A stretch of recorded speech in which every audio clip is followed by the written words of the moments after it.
Twitch doesn't want to see your nipples. I'm Thickwink, and this is DB News.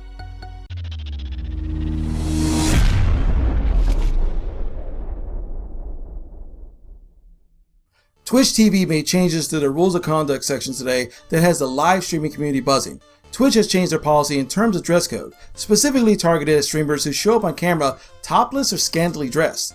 Certain Twitch channels are known to stream in pretty racy clothes. Extremely low-cut shirts, bikinis, men wearing speedos, men and women wearing only pasties on their nipples, or just plain out nudity. Some streamers have even adjusted their camera while wearing racy clothes and zoomed in on areas of their body in hopes that people watched. I personally seen streamers who made the camera portion the vast majority of what is seen and made the game a very tiny window just so they could claim they're still streaming games.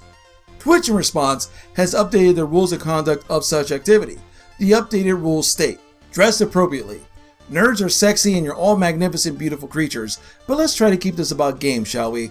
Wearing no clothing or sexually suggestive clothing, including lingerie, swimsuits, pasties, and undergarments, is prohibited, as well as any full nude torsos, which applies to both male and female broadcasters. You may have a great six-pack, but that's better shared on the beach during a 2-on-2 volleyball game blasting, playing with the boys. We do sell t-shirts, and those are always acceptable. When asked about the reasoning that brought on the sudden change, Twitch's PR representative stated, "We want to clarify the age-old question of dress code. It's not what I call breaking news, since most of it's common sense. I love watching Twitch TV and usually stick to a set group of streamers, but I'm glad they made this rule. This will not eliminate all the shenanigans, but hopefully this will put more emphasis on tackling this issue. Twitch has to be very careful though. While men are included in this policy, let's be real about this. The vast majority comes from women who use these tactics to gain donations and viewers so they can get partnered. With the audience being primarily young males, it's an easy target for women who don't care about gaming and use this as an easy way to get money.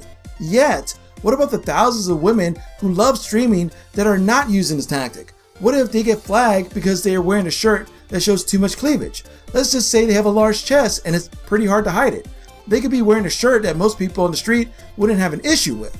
Will women who legitimately want to share their love of gaming get caught up in this rule change? And will there be a policy to review just in case someone gets unjustly punished? On top of that, what happens if a woman sues for gender discrimination if they feel that the policy is overly targeting female streamers? In the end, I feel the policy change is positive if handled fairly between all genders and not overly strict. The men and women who flaunt their bodies for attention are pretty obvious. So what are your thoughts on this change? Put your thoughts in the comment section below. And as always, thank you for being awesome.